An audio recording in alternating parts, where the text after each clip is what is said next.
Sometimes I return to the motel where I died. I don't know why, but I keep finding myself dragged here again and again, like a moth to a flame, or maybe like a junkie to his dealer.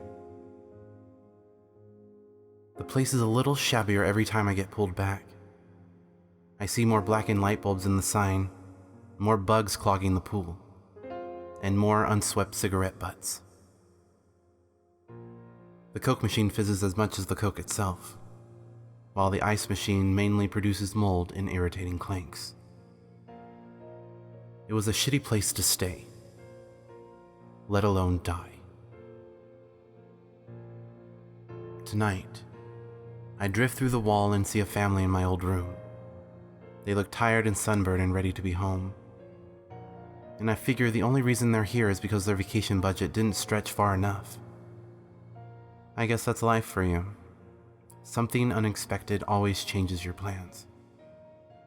Naturally, they can't see or hear me, so I can't give them the grand tour. I can't explain that the holes in the walls were caused by my fists from when I was trying to kill the things I thought were slithering beneath the tacky wallpaper. I can't tell them how my teeth were responsible for the chunk of porcelain missing from the toilet, or warn them that the scratchy spot on the carpet, where their kid is currently crawling around looking for his toy, was once my blood. There's no point moaning or wailing about any of this, but I do whisper. It's an angry whisper. The same thing I say every time I return. Fuck you, Carlos. The night I died, all I wanted to do was get high. But Carlos wanted a guinea pig, so he kindly offered me a free syringe of some high-grade experimental shit. I didn't care what it was.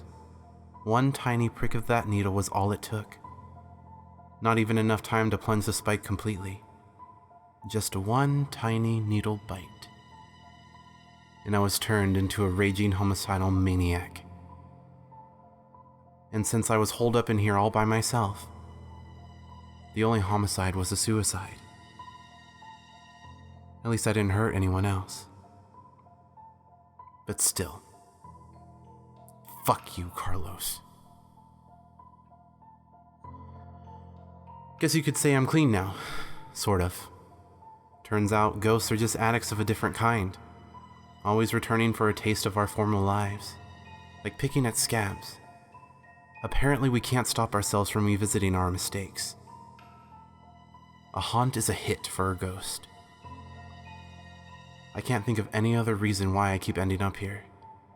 Unless maybe it's because this is where my final mistake rolled under the bed. Where no one ever cleans. Where the father is reaching to retrieve his kid's toy. Where he's now jerking his hand back from the bite of a needle. One tiny bite. Oh hell. I turn to go, but I've suddenly lost the ability to walk through walls. Something wants me to watch this.